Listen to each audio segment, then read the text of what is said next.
Here are some of the views expressed by those who gathered at the Supreme Court complex this morning in support of the Chief Justice. Although there may be shortcomings, this is a country which prides itself on having an independent and respectable judiciary for well over 100 years. A small group of people calling themselves people's representatives are trying to take away this legacy from us.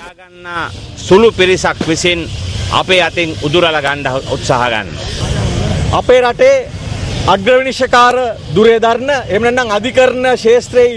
are gathered here to voice our protest on the impeachment brought forward by the government with political intentions against the Chief Justice of our country, who is the most senior judge in the judiciary.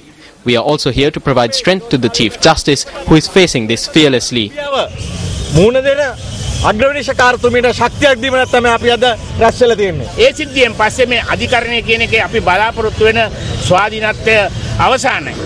The independence of the judiciary will come to an end with this incident. Lawlessness will become the law, black will become white, right will become wrong, and rogues will become gentlemen. This is what will happen after this, and we can no longer expect justice from the judiciary. We are requesting the workforce in this country to rise up against this politically motivated impeachment. A media briefing was convened by government MPs at the parliamentary complex this evening.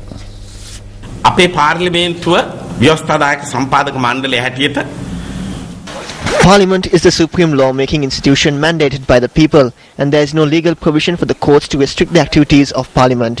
When court proceedings are initiated as parliamentarians, we refrain from discussing it. Now the MPs who signed the motion are asking the Select Committee for the opportunity to come before it and make their submissions. Like the Chief Justice came here today and made her submissions, we believe that the other officials in the judiciary will follow this lead and stay calm. Recently, there were various stories being spread about a violation of the provisions set out in the 78 Constitution. If charges are brought against judges, then those judges remaining in their positions is disrespectful to the judiciary and society. The power to remove them rests in Parliament. I think that in exercising this power, these MPs have acted prudently because it is their duty. The Supreme Court had requested Parliament to postpone this hearing. As parliamentarians, we respectfully ask the Supreme Court not to get involved in parliamentary affairs because we have supported this measure in accordance with the provisions of the law laid down in the Constitution.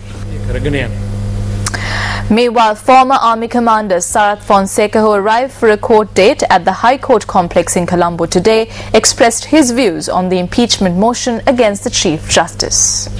Parliament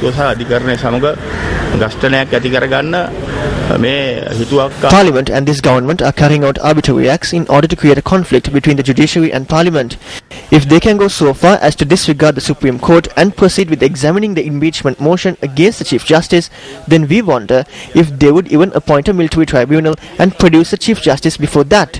We won't be surprised if that happens.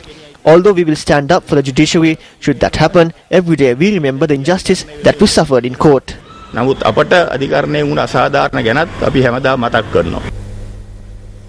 Deputy Speaker of Parliament Chandima Weerakodi says that third parties have no right to be informed of Parliamentary Select Committee proceedings with regard to the impeachment of the Chief Justice. He stated this at a media briefing today. According to the provisions made in the Constitution, once a Select Committee is appointed, third parties do not have the right to be made aware of its activities. Such a right arises only in the event the Select Committee feels that the Chief Justice is guilty and decides to proceed with the motion, in which case the timetables and the discussions of the Select Committee will be made public. There is no legal provision otherwise.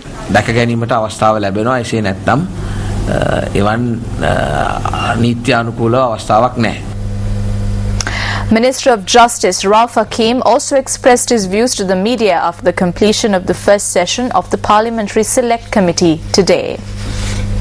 I am not a member of the Parliamentary Select Committee, and I have just been accosted by you here.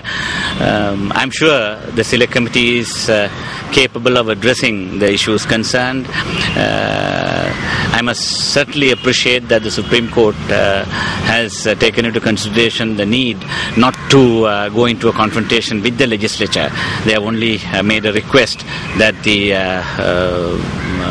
that the sittings be postponed until they are able to look at the issues of constitutionality.